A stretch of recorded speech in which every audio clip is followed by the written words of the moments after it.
Ryan, I've just noticed my thing just kind of flashed. I don't know if I cut out for a bit there. No, you're okay. Okay. Yeah, I should point out, too, a room full of very polite Canadians are not pointing out to you that it's Rob doing all the talk. That's right. Oh, it is. Oh, okay. No, it's okay. Well, that's all right. I'll take the credit. Yeah, that's funny. Okay, Rob. Well, welcome to the show, Rob. Thank you. Nice to be here.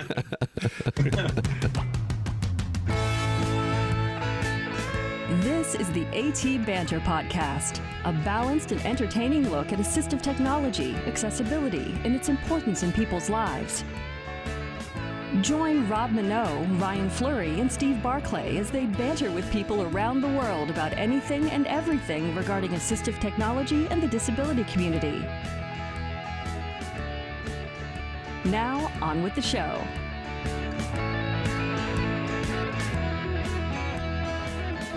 Hey, and welcome to another episode of AT Banter. Banter. My name is Rob Minot. Joining me today, Mr. Ryan Fleury. Good day. Mr. Steve Barclay. Howdy, y'all. How is everybody? Oh, just splendid. I don't think we are. Not too bad. We're recording on International Day of Persons with Disabilities, so That's right. Also known as Giving Tuesday. that's right. Yeah. Oh, really? Is that always follow Cyber Monday? Yep. Is that the thing now? Yeah. That's the thing. You're Giving not- Tuesday. You're not getting all these companies sending you emails saying, give us money, give us money. No, Really? I don't think so. I've had I about am. 4 or I haven't 5 really today. checked my phone today yet. Well, that's cool. That's kind of nice on the heels of the consumer feeding frenzy that is Black Friday and Cyber Monday. Yeah, I think they need to move the date so it's before Black Friday and Cyber Monday, though. I think I really think in a couple of years it'll just be Black Friday week. That already has been. Yeah, I know. Most places actually they'll have deals all week, but Yeah. I think it'll legitimately they'll just extend it to a complete week of just chaos. But did you find any Black Friday deals, Ryan? Didn't buy a thing. No? Nope. I Really? looked. Yeah, I looked and I almost pulled the trigger a couple times, but said, nope, don't need it. All I did was I sent links to Jackie to say, hey, this is on sale. Yeah. Christmas is coming. I want this and Send this this and one to the kids. I wonder how much money they make on Black Friday. Oh, I think I saw a statistic yesterday, but I don't remember. I think it was over $1 billion or something. $1 Ridiculous. gazillion Yeah. dollars. I mean, it kind of makes sense. I mean, you're buying Christmas presents anyways. Well, they say can it's still- way bigger than Boxing Day now. Yeah, well, I can see that. I mean, Boxing Day is kind of after the fact. Yeah. So, More importantly, who wants to go to the stores on I know. Boxing Okay. Day? Yeah. well, sure. But I mean, Boxing Day made sense, like on a retail level, because, you had all this extra stock that you brought in for Christmas. And then whatever you didn't sell, okay, we marked down so we just get rid of the stock and have a big Boxing Day sale. And it was a thing. I don't even know, how did Black Friday even start? Like what happened? I don't know. It was just here one year, and Yeah, I don't know how it's... and I remember it starting. You would hear rumors of it up here in the U.S. And for the longest time, we didn't really do anything. Okay. How did Black Friday get started? Ooh, look, it's got an answer. Tell us a story. The earliest evidence of the phrase Black Friday applied to the day after Thanksgiving in a shopping context suggests that the term originated in Philadelphia, where it was used to describe the heavy and disruptive pedestrian and vehicle traffic that would occur on the day after Thanksgiving. Huh. So thanks, Philly. First cheesesteak, now Black Friday. The day after Thanksgiving has been regarded as the beginning of America's Christmas shopping season since 1952.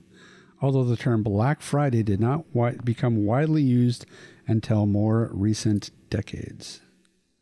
Yeah, it's here we go. Black Friday has routinely been the busiest shopping day of the year in the United States since 2005.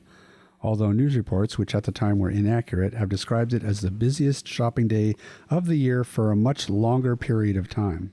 Are they saying news reports now are accurate? No, Fake news. but no, that sounds about right to me. Like it was like the mid 2000s that it started, you started to hear stories about this Black Friday thing down in the States. Yeah, and it didn't creep into Canada for a long time. It took a while, but now it's pretty much, I would say, it's as big here as. Yeah, I think so. You know, especially with all the big box stores are all U.S. Franchises, anyways. So, but yeah, and then that wasn't enough. We needed more. And so then they created this Cyber Monday thing not long after. And even that's been extended. I saw a couple emails from retailers this morning that they've extended it for the week. Yeah. So it's nice. It's nice to see that finally on Tuesday, giving something back. If you got anything left to give back. Sorry. That's Ryan's argument about giving Thursday, maybe. Yeah. Before the Black Friday. Exactly. Yeah. Yeah. It'd probably be better to have it before Black Have it in October. You see, if you have it in October, then Halloween hasn't started yet.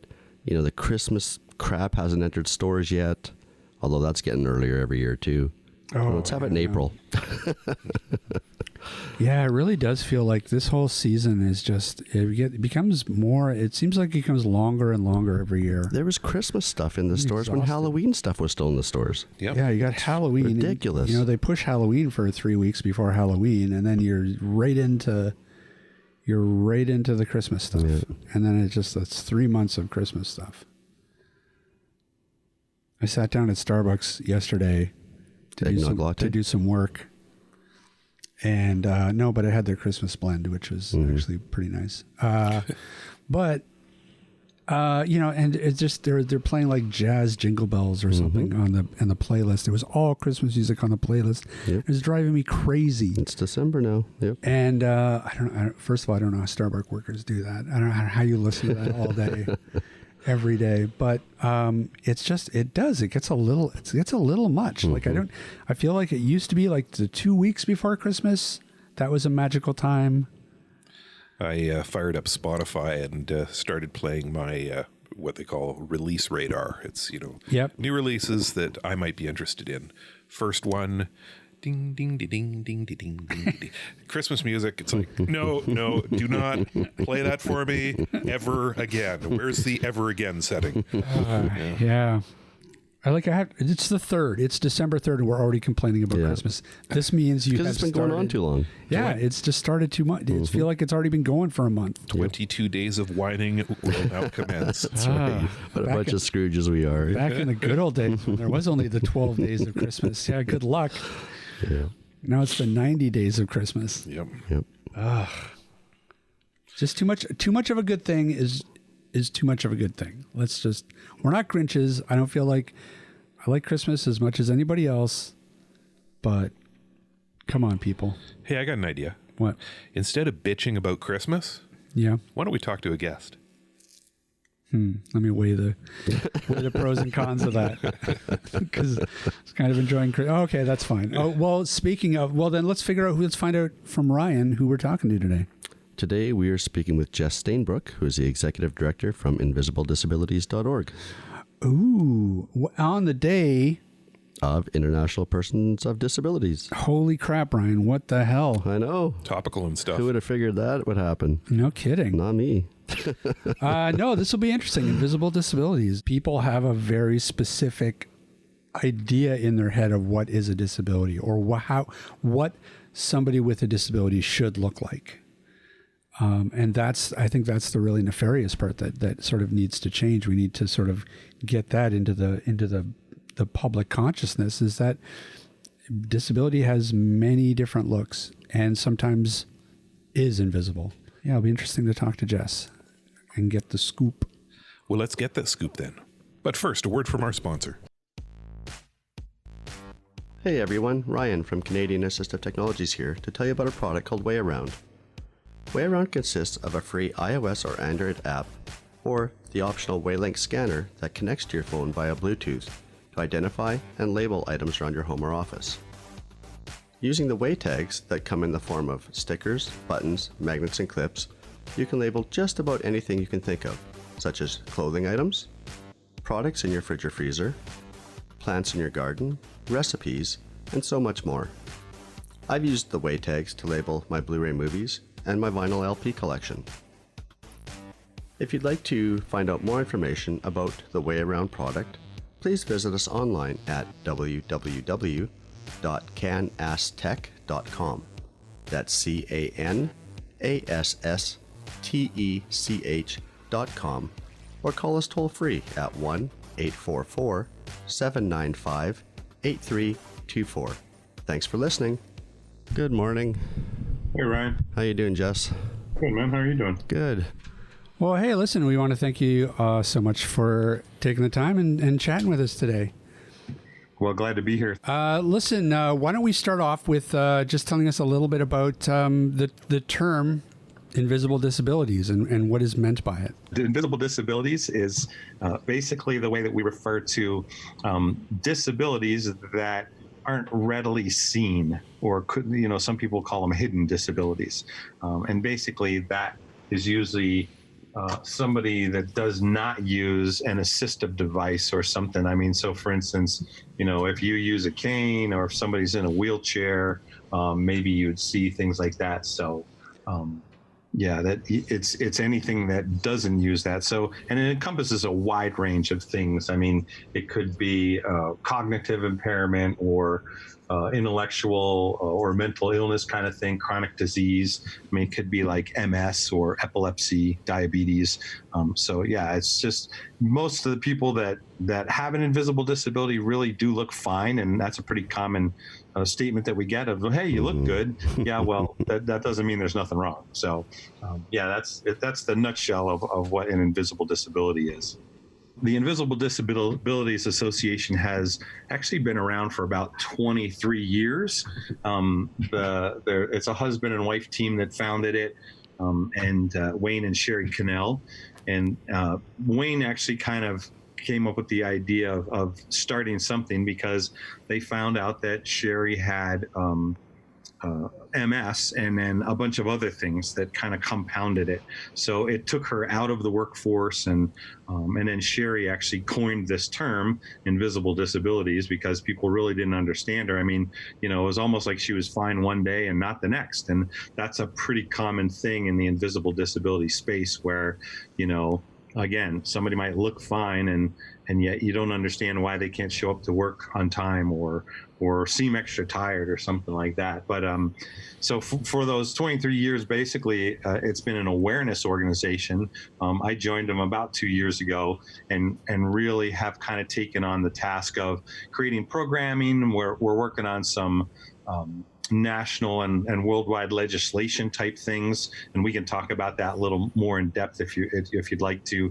We're really kind of taking on some bigger things that serve people and start to change some of the impressions and laws around how you treat people with invisible disabilities.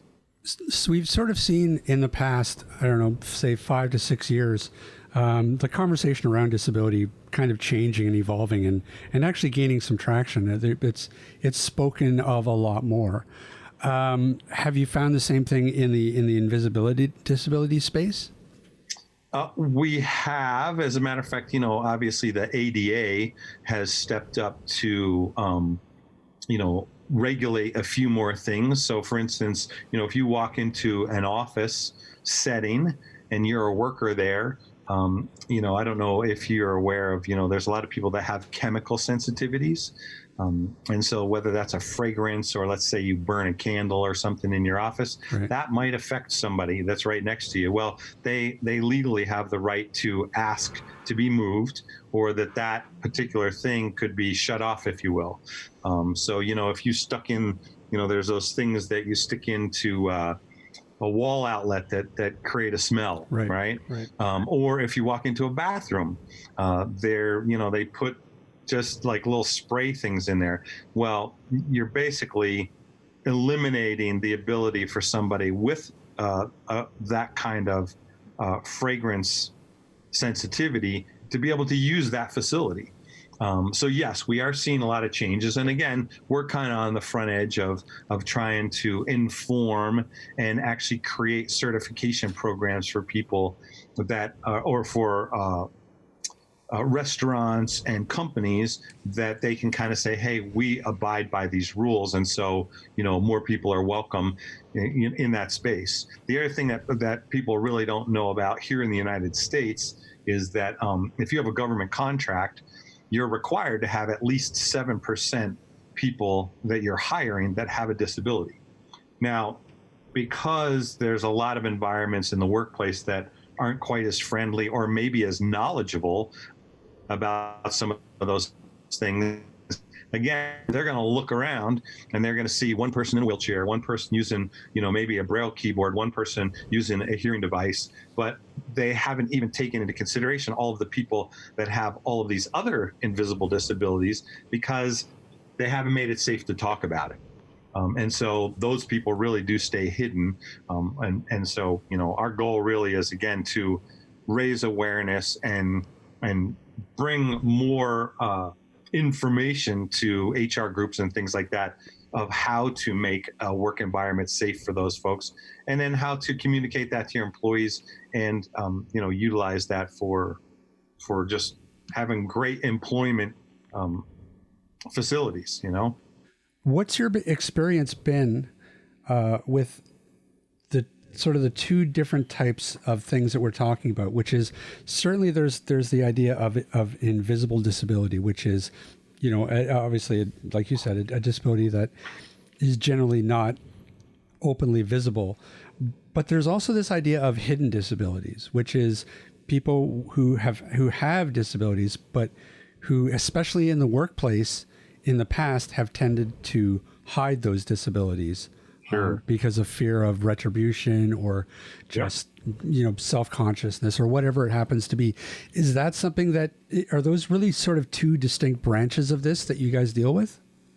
I think the way to open that discussion, Ryan, is probably to go, so you've got the word disability, right? And then you've got the word disabled. And there's a distinction between those. When you say disabled, that usually refers to somebody who is unable to perform something in a job or other functions because of a disability or an impairment. So you might have a disability and, again, how much does it affect you? Well, that's the indicator, right? That's the scale that has to be taken into consideration for people in a work environment or, any other kind of place. So, yes, there's this bigger conversation around how do you make that safe environment in such a way that the people who do have hidden or invisible disabilities can come forward to request either help. I mean, a lot of these folks love to work from home, and they get a ton of work done because they recognize that their hours may not be like a straight 8 hours like, we might expect people to work that wouldn't have a disability. But yeah, there's performance factors that are wrapped around that. I did a talk at a government agency here in the United States at the federal level. And it was really interesting because, I kind of did my little talk in the PowerPoint. We had a great conversation. It was a pretty big audience. And then they had a panel. And on this panel were three of the people from this agency. And one was the guy, like the boss of the entire agency. And two other people were managers. And it was interesting because the boss guy, he got up and he said, hey, you may not know this about me, but I have X. And he named a disability. And he said, you probably never heard of it. You don't even know what it means. But, a lot of you people probably think I'm standoffish because I don't like to shake hands or I hold my arms to myself.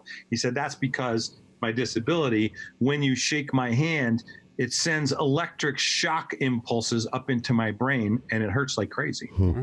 And literally, Ryan, you could see the whole room kind of go, oh, like shaking their heads like, oh my gosh, I had no idea. Right. And yet that explains so much.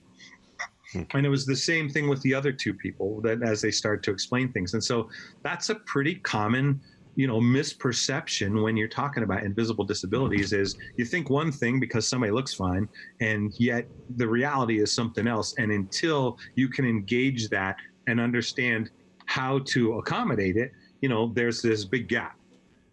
We deal a lot with people who in the visually impaired community, and the visually impaired community is just so full of gradients as well. Which, we've talked to so many people that have these issues where just because they're not, wearing sunglasses and are using a mobility cane, right? And they're still low vision and they're still they have their own way of navigating, but they're just not using the cane. They'll have people interacting with them all the time. They don't even recognize that they're visually impaired, and it can create some stress out there. So, in that sense, I can see the education aspect of the organization to be a really important one across all disability fields. Yeah, and what's interesting too, and Canada is working on a lot of different things.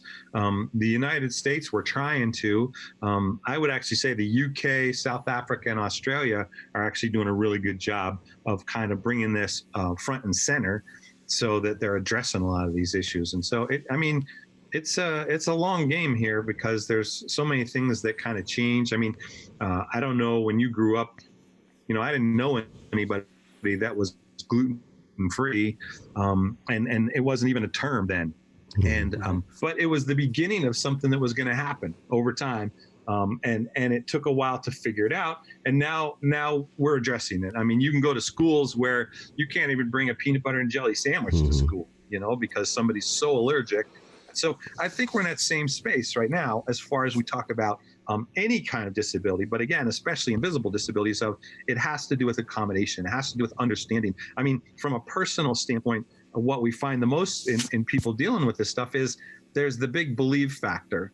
In other words, most people, because they can't see it, they don't understand it, they don't know anything about it, right. They just don't believe it. Right. And there are, just crazy things that are happening with different people that have different invisible disabilities that literally they can't get out of bed in the morning, or it takes them a couple hours to get up and get moving and, put on makeup and get out of the house. And so until you understand those factors, and again, just believing someone can begin to be the first steps for understanding how to engage.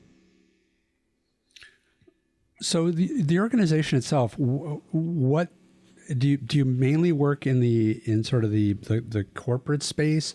Are you like sort of pushing for workplace awareness, or are you sort of spread all over the place? Sure. Well, and again, the awareness side before I came on board a couple years ago really was just a little, providing resources, having resources that people could talk about this. What we've really done is we've taken that to the next level. And I would say it's probably in a couple of areas. One, like I said, is legislation, and I'll get into that a little bit here. Yeah. And the raising awareness continues. Obviously, with the growth of social and digital media, we're starting to have, well, I shouldn't say we're starting, we have had a big impact through that outlet for years. As a matter of fact, the first website we had, I think, was in 1996. And if you're familiar with the history of kind of how online stuff worked, Google they weren't even online until 1997. So we kind of predated that kind of stuff. You look at our Facebook page, we're up to, almost 200,000 followers. Wow. We have a couple other online forums that we interact with people for deeper discussions and things like that. But it allows us to engage in conversations, get some information, and include people literally from all over the world. Let me go into the legislation side a little bit. Sure. What we did is we started with this idea of having an identification, and how this came about. We call it the National Disability ID. And how it came about is there was a gentleman in Ohio. He was driving his car. He got pulled over. And when he passed his license over to the law enforcement officer, he did not make eye contact. I can tell you, having done a lot of work with law enforcement folks and SWAT teams, that raises everybody's alert right away. So they were kind of on high alert, just watching out. And this guy was a little bit fumbling around in his car. They thought he was drunk. So they pulled him out and they handcuffed him. Well, it turns out he has autism. And so the whole idea behind us coming up with this concept of a national disability ID is, what if there was a designated marker on his license? That entire interaction would have gone differently. Right. And we have tons of stories of people pulling up and parking in disabled spots and walking into the mall or doing something like that. When they come back out, there's the cops like, hey, you're not disabled. Well, yes, I am. There's the placard. And they're like, well, yeah, but you're walking. I can tell you're not disabled. Mm-hmm. So we really are, we're in this mode of educating and doing all this other stuff. And what we've done is created this legislation, the National Disability ID legislation, that allows for voluntary disclosure of any disability, again, that provides then a designated symbol on a government approved ID. So Alaska has already passed it. They're the first state to have passed it. Wisconsin has passed one. We have House bills in Colorado, Pennsylvania, and Alabama. And we're also talking with a bunch of other folks in other states about getting it into legislation. Now, that also includes certification training for first responders, law enforcement, educators, and there's a whole host of folks, so that, again, it's not something we just put out there. The people who deal with it on a regular basis really need to know what to do with it, what that marker looks like, and everything like that. So that's been an initiative we've been pushing forward and having some success and gathering groups around us to have that kind of impact at a national level. When you go and you introduce the idea of this legislation to legislators, how are you typically received? How do they respond to it? It's the legislators actually respond very positively. That is not usually the area that takes much to overcome. It's one step behind them that now we have to go to DMV and the folks that actually provide the forms of identification and figure out what does it take to put one more symbol on there. And the other thing we're really up against right now is how do we unify that symbol? And so Alaska actually took our logo, if you will. We call it the eye guy. It's gender neutral. It doesn't have anything that shows anything, but it's a good marker that is usable in that case of saying invisible disability or any disability. Now, the generally accepted one is the person in the wheelchair, and that is actually an accessibility symbol. That's again for somebody who needs that's even a different parking spot in a lot. Okay, that's the one that has a bigger side door entrance and things like that. So there are a bunch of different things that we're dealing with as far as that, and that's an awareness campaign. That's us kind of just talking about it and trying to wrangle everybody into one space. So that's coming about, but it's it takes some talking and getting people to understand what's going on and why it's important. The other organizations that are more involved, that we try to get involved immediately, are any of the disability organizations. So for instance, here in Colorado, we have the coalition, the Colorado Cross Disability Coalition, and they're big advocates for anybody with a disability. But we immediately invite those kinds of folks into the conversation. And actually, sometimes they'll be the leaders in helping us get this stuff done because they know more about the environment. They know more about the legislative side. They have lobbyists and things like that. So, but it has been interesting. There's probably, I'd say it's about a 50-50 scale of people with disabilities that want absolutely nothing to do with any kind of disclosure.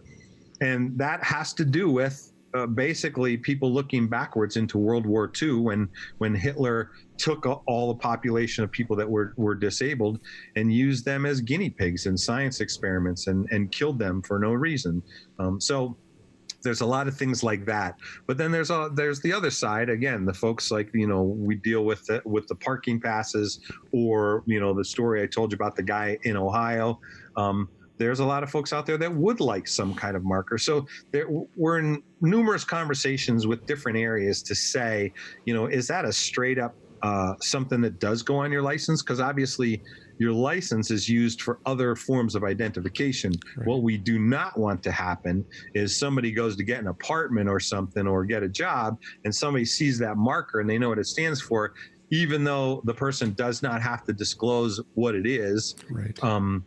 That might be a place for discrimination. Right. So, we're also talking about the possibility of a separate card that people could carry around that could be presented as well that does the same thing. So, yeah, there's a lot of things to deal with when you're talking about this kind of legislation and meeting needs that serve a larger population. I want to move into a little bit talking about the support aspect of the organization and what your experience there has been.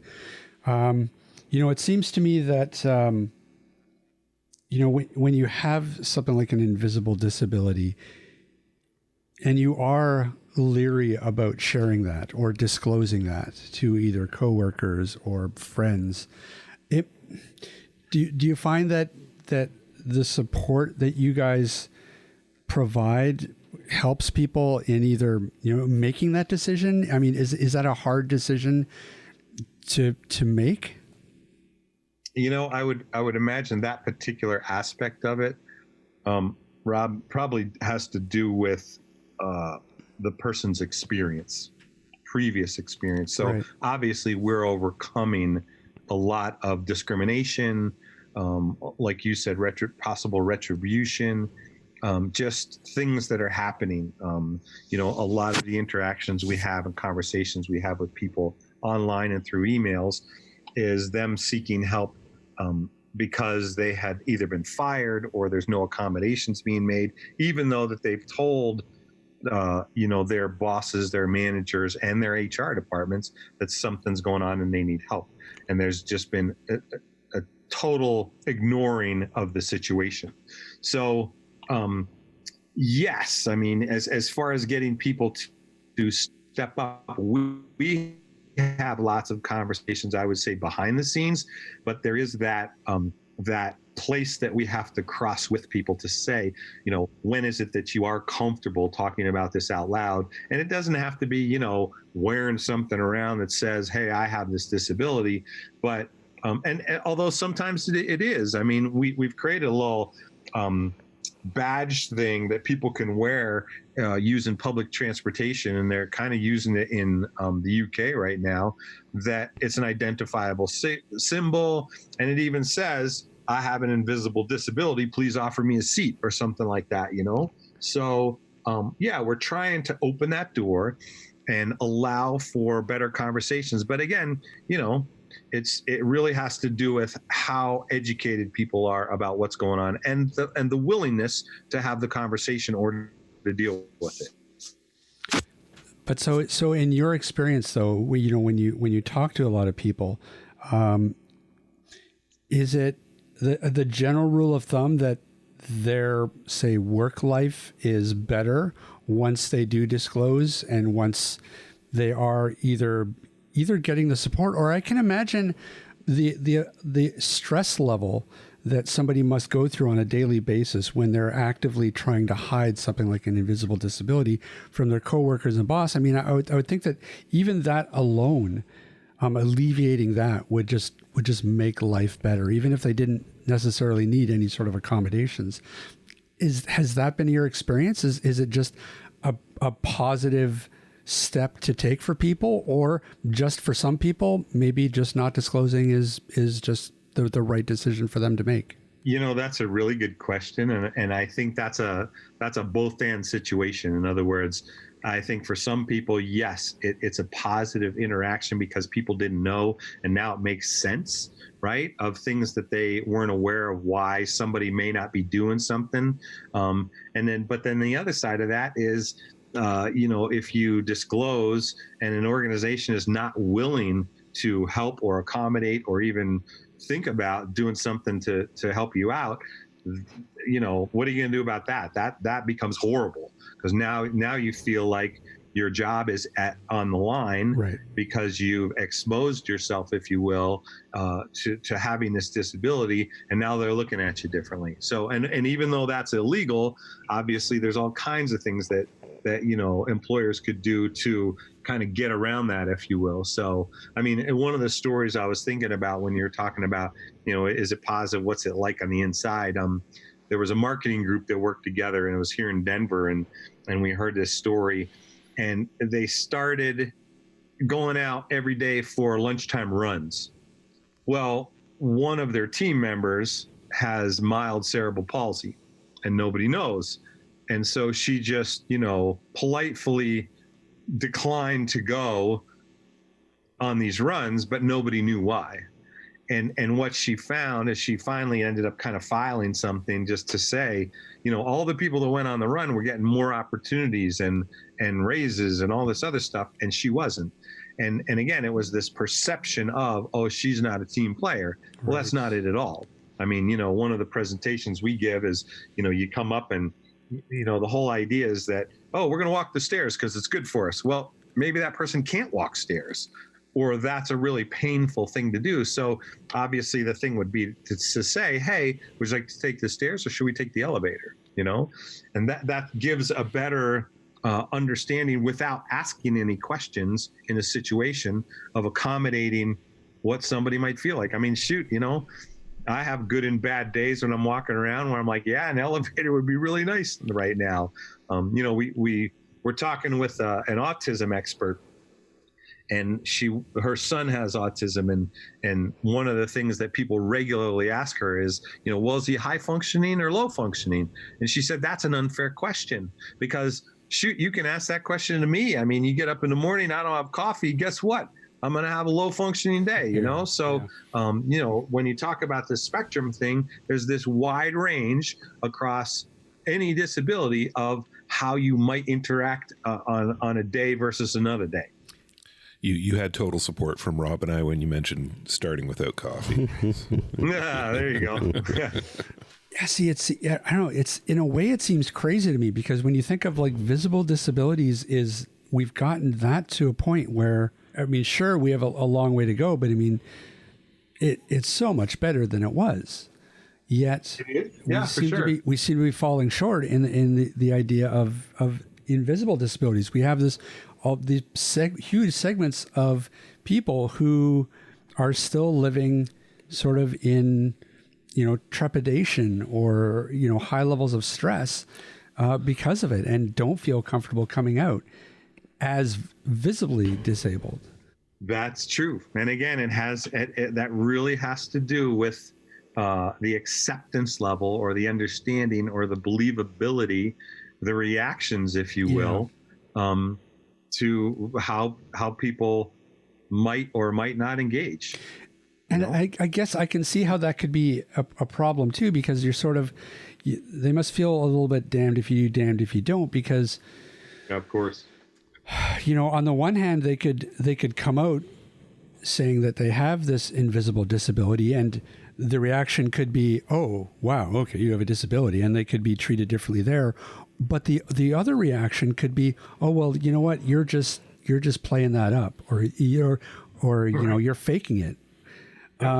So that must really play a lot differently than, say, somebody with a visual disability, who it's very clear, they're only sort of maybe going to get the one reaction, but somebody with invisible disabilities could get multiple different negative reactions, or that must be the perception.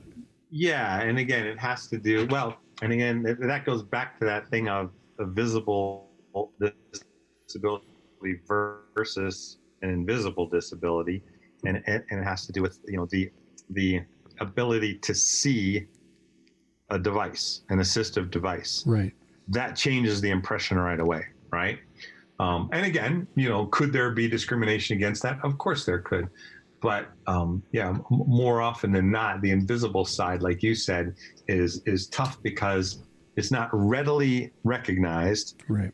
And then nor is it readily accepted, because, they think, somebody might think that, again, you look fine, there's nothing wrong. I mean, I can't tell you how many people have been basically almost disowned by their families. Well, women, there's tons of women that we work with here that have had TBI, traumatic brain injuries, and their husbands have just decided that's it, man, and they get a divorce. They're tired of quote unquote babysitting, or I mean, they know the inside story.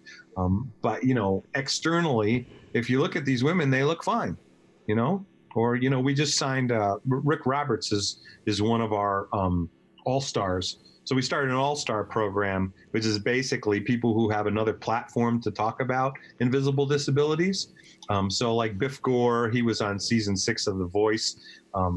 He's joined us. So, he plays concerts all over the place, and he will talk about invisible disabilities as part of his concert. Rick Roberts, who I was just talking about, he's the guy who founded the band of Firefall back in the 70s. And you'd recognize that. I don't know your ages, but, if you recognize like the song, "You Are the Woman That I Always Dreamed Of," that's him, man. And, and his songs are all over the place. Well, about 13 years ago, Rick had an accident that he has a traumatic brain injury. And they're doing kind of a reunion tour and an acoustic tour right now. Well, Rick can be in the middle of playing a song and literally just stop and not know where he is and not know what's going on. And so what we've done is we've really worked with that team to talk about when that happens. It's not this uncomfortable thing. I mean, don't get me wrong, it is uncomfortable, but they immediately can step up and say, hey, this is kind of why we're here. Rick has this thing, TBI, and this is what happens every once in a while. And yes, he looks fine. And yes, he's a great musician and an amazing singer and songwriter, but this is part of it. And so you need to understand this. So they go into a little talk right then and there. And then somebody will turn to Rick and say, hey, remember that song such and such? Why'd you write that? And when they can pull them back in, and they just keep going. Right. So again, we've been really intentional about engaging different folks that, again, have a different platform to be able to talk about this. We're moving into the sports arena as well. I mean, that's going to be a huge one. But the whole idea is to say when people are out and about talking about different things that they're experts in, and then this other thing can sit on top of it because of the invisible disability that either they have or they deal with. I mean, they might be a caregiver for somebody in their family. That's a great way to get the message out. So is that sort of the main way that you guys work to spread awareness? Well, like I said, there's a lot of online interaction that we have. We have a speakers bureau, obviously, that goes out and talks, like you were talking about earlier, to as part of an HR presentation to a corporation, right, or other groups like that. We'll do Rotary Club or those kinds of folks that are business groups that meet, and we'll speak to those kinds of folks. We have our All-Star program, which again, another of venues that are being talked about. We have an ambassador program, which allows for kind of any person to get in touch with us to say, hey, either they have an invisible disability or they want to represent something.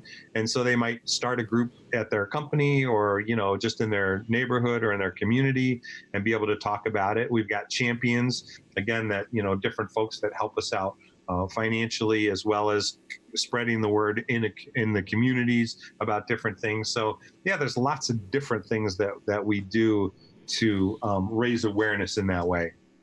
It'd be a game changer for a lot of folks is if they had a special card they could pull out and say, hey, this is going on. And but then there needs to be an awareness marketing and educational campaign so that people know what it means or know how to get the card. You know what I mean? Yeah. So those are really the kinds of things that we're working on right now.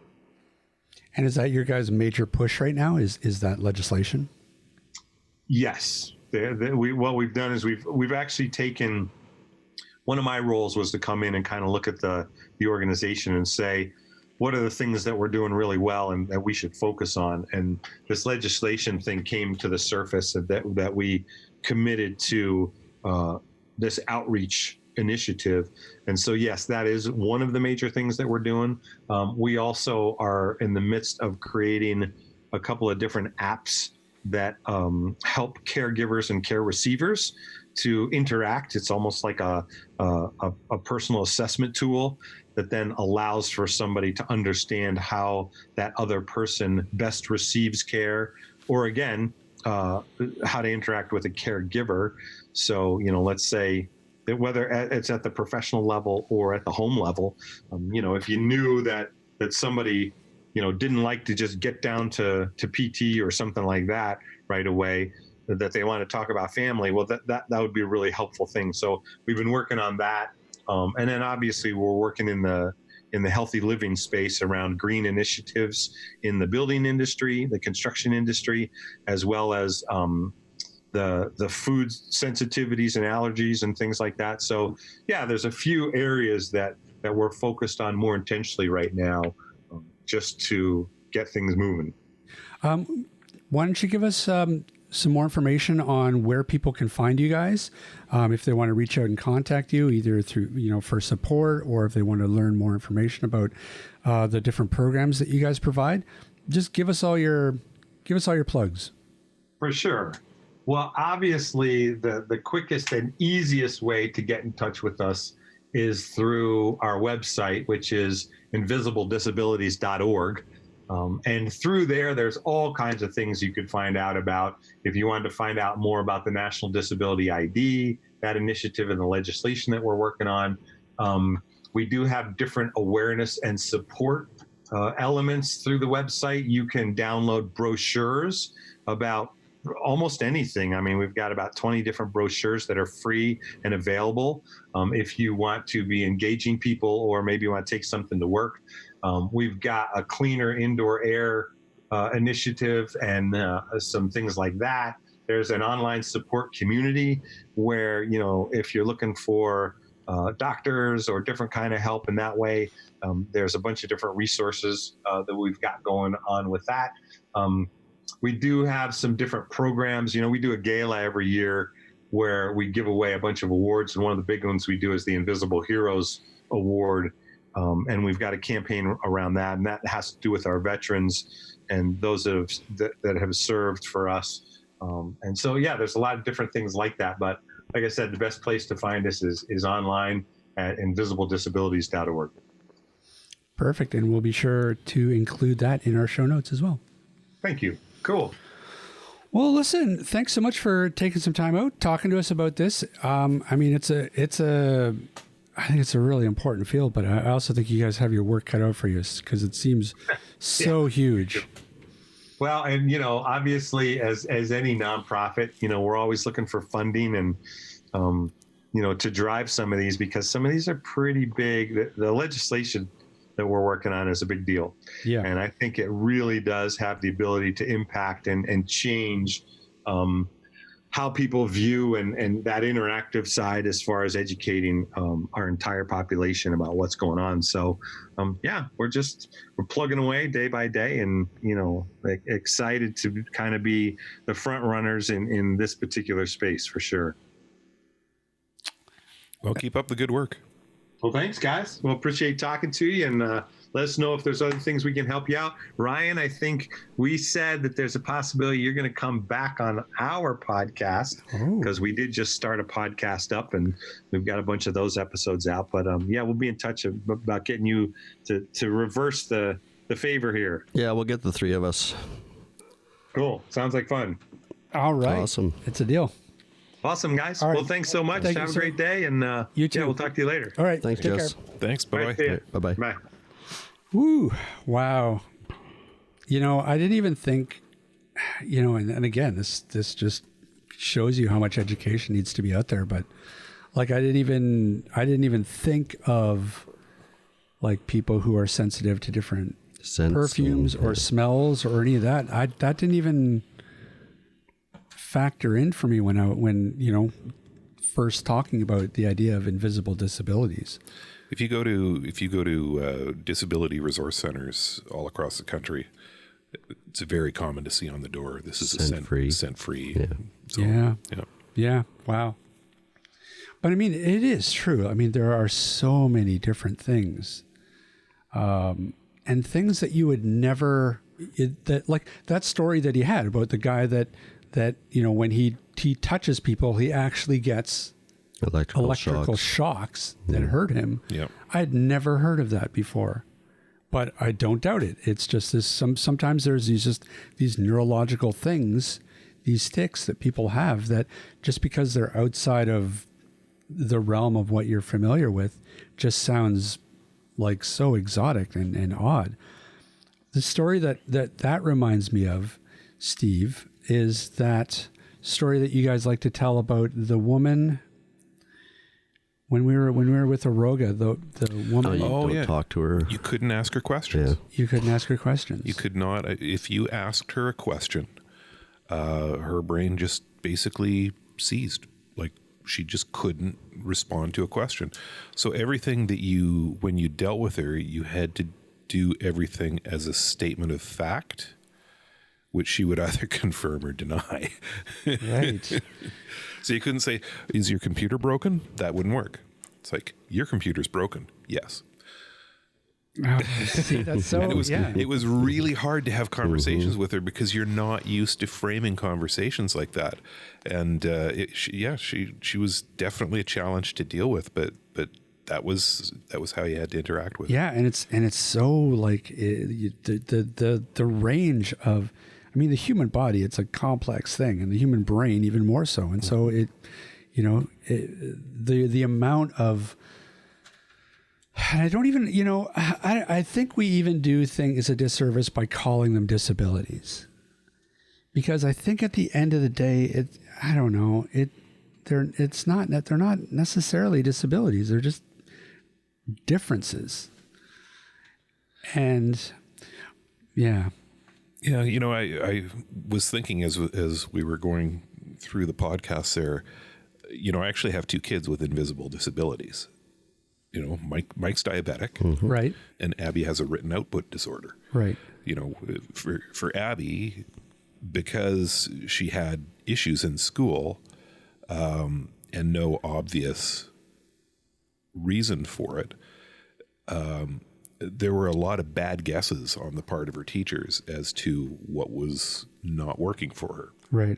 And it wasn't until we took her to a psychologist and had her thoroughly tested that we actually found out what the issue was. Right. But the school was willing to sit there and make guesses as to what was wrong with her. And those guesses ranged from she's lazy, she's got attention deficit disorder, she's got dyslexia. What else did we go through? Food allergies. Oh, jeez. She should be medicated. Well, and that was kind of the go-to statement, right? For her age when she was in schools, everybody had ADD or ADHD. Yeah. Right? Like that was the go-to. Yeah. It seemed anyway. Yeah, we were actually told at one point to go to the doctor and ask for Ritalin. Yeah. Yeah. It's like, well, you're not a doctor. For starters. Yeah. You don't get to prescribe stuff. Right. And we literally went to the psychologist out of frustration with the process that we were going through with the school. So, now she has a designation. She doesn't use that designation most of the time, but if she were ever put in a situation where she was expected to do a lot of handwriting, it would be a problem for her. Right. So, we have a designation. It does cause an issue for her. It would be good to have some sort of documentation that she could carry on her to show that, yeah, this is a real thing. Right. Yeah, and that's what I feel about the importance. Like, I really do feel that double-edged sword that they're dancing on with this legislation and with this ID card, because I can really feel the pushback from some people who would not be comfortable with that. This is why I like the idea of having it as a separate piece of identification, because if you pull out your driver's license, that's one thing. Right. If you pull out this card, you can do that at your discretion. Right. You know, that makes you might sense. be asked for ID, you know, for employment purposes, for, you know, traffic stop, for, you know, identification at the airport. You don't necessarily have to disclose that you have a disability when you're doing any of those things. Right. But should you feel it's necessary, you could pull out a secondary piece. that I makes like sense. that idea. That makes sense. Yeah. Yeah. Because again, that would also solve this problem of people, you know, sort of calling people on, you know, like, oh, you don't have a disability. You're just lazy, or you're just trying to, you know, milk the system, or whatever the accusation would be. Yeah. You know, they would have something to fall back on to be like, no, that's definitely not the case. This is something that is legitimate. It's a daunting task because it literally is creating a whole new piece of identification that can be used, you know, nationally, internationally, and all of the stuff that comes along with that, you know, having it be something that actually is recognized. I mean, I think about, you know, traveling down in the U.S. with a Canadian driver's license. Right. I have been refused to be able to buy alcohol because they didn't recognize the driver's license. Oh, yeah. You know, they thought I'd gotten a piece of fake ID. You know, like British Columbia, what the hell's that? So it is, you know, it'd be a huge task to get, you know, a piece of documentation like that universally recognized. Yeah, I can imagine. But, you know, the more I think about it, a very necessary and beneficial process, I think. Yeah, because I mean, there's all kinds of, you know, then it becomes like who issues it? What's the logistics behind being approved for it? Yeah. You know, so you'd have to have some sort of a medical component, or a letter from a doctor, or a psychologist, or whoever. Yeah. So there's a lot of moving parts in getting that set up. So yeah, I really do. I can see why that's sort of their main focus right now, because I'm sure that's going to eat up a lot of their oxygen in trying to get that off the ground. And it sounds like they're starting to get some traction, you know, at least in a few states, and you know, that's how things begin. But you know, the other thing that I wonder is just that I wonder what the stats are. In terms of invisible disabilities. I mean, because, you know, you think of the statistics that we have for, say, visible disabilities, I would think those stats are probably a lot bigger. Oh, huge. Because not only that, you're talking about like such a wide swath of, I mean, you're talking about like pretty much everything else. Yeah. You know, again. And herein lies a problem with, you know, having a separate piece of identification, because at some point you have to delineate between, okay, what is a real recognizable condition and what is not. Right. You know, because you're not going to hand out one of these cards to somebody because, you know, well, I don't like salmon. You know, it's got to be more than that. It can't be, you know, well, exactly, yeah. a food aversion, for example. You know, So they need to figure out where that line is. Like right. What do we consider a disability? You know, and it has to be something to the degree where it's going to impact performance. You know, so, you know, there has to be some sort of criteria. It would be really interesting to look at some of their legislation to see how they've struck that balance. Because obviously, in order to, you know, they've done put it. legislation forward like that, they've done it. So, Yeah. yeah. We should have asked that question. Yeah. Damn it, Ryan. Sorry. See, we can't even all walk around in bubbles because there's people who are allergic to latex and plastics, right? Nobody said they had to be made out of latex. Well, that's true. But you think about, But you know, people just who live in glass bubbles shouldn't throw stones. people may not be able to like touch glass or stones. Maybe they're allergic to dirt. Well, I don't know about Like, that. where do you draw the line? Like, you think about it.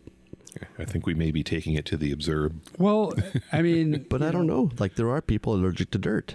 Yeah. You know, so like, where do you draw the line? What is a disability? well, I think that's the key question is, where is that line drawn? Like, you can't fly on a plane because they serve peanuts. Like, the world's an unsafe zone now, right? Like, you can't go outside. Yeah, to be honest, I'd be Stunned to find peanuts being served on a plane anywhere these days. But Yeah, really. But I even heard a news story of a woman in Edmonton last week who's allergic to cold. what? Yeah, she's got this condition where she's allergic to cold. What the hell is she doing in Edmonton? Well, that's what I thought was too. But You're living that's in what I the mean. wrong Like, it's an city. unsafe world, and Yikes. I don't know.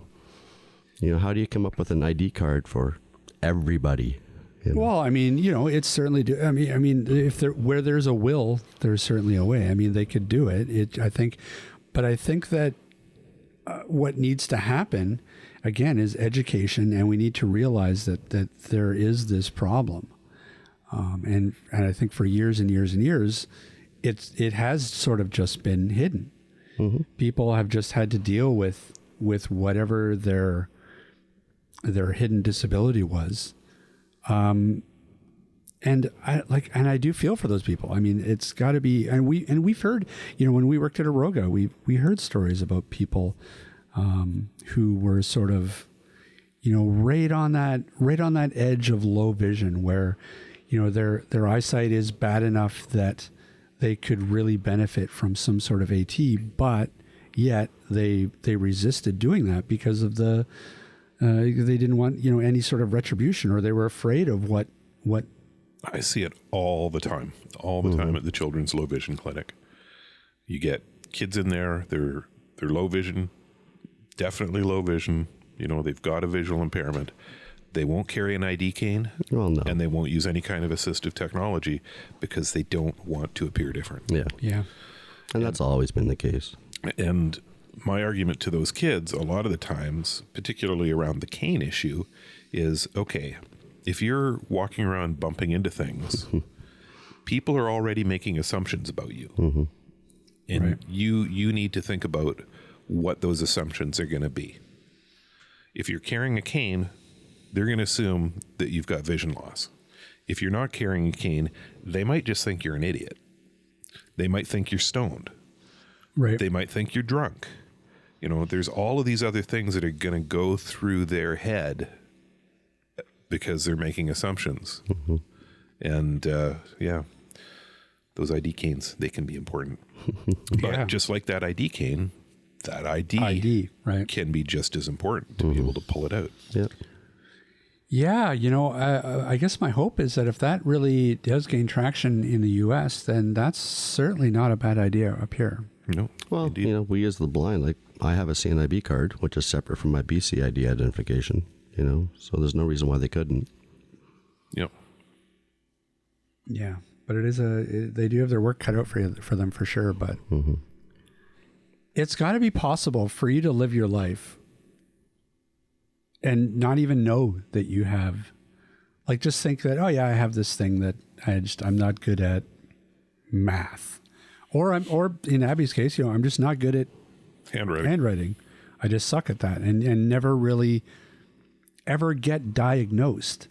See, I think that's the other part of this, is that I think that there's a big segment of people out there that don't even realize they have something that would be categorized as a hidden disability. Yeah.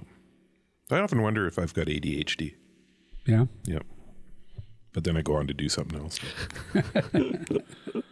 Stop self-diagnosing, Steve. I know, right? But again, that's where the awareness and the education aspect of this is so important.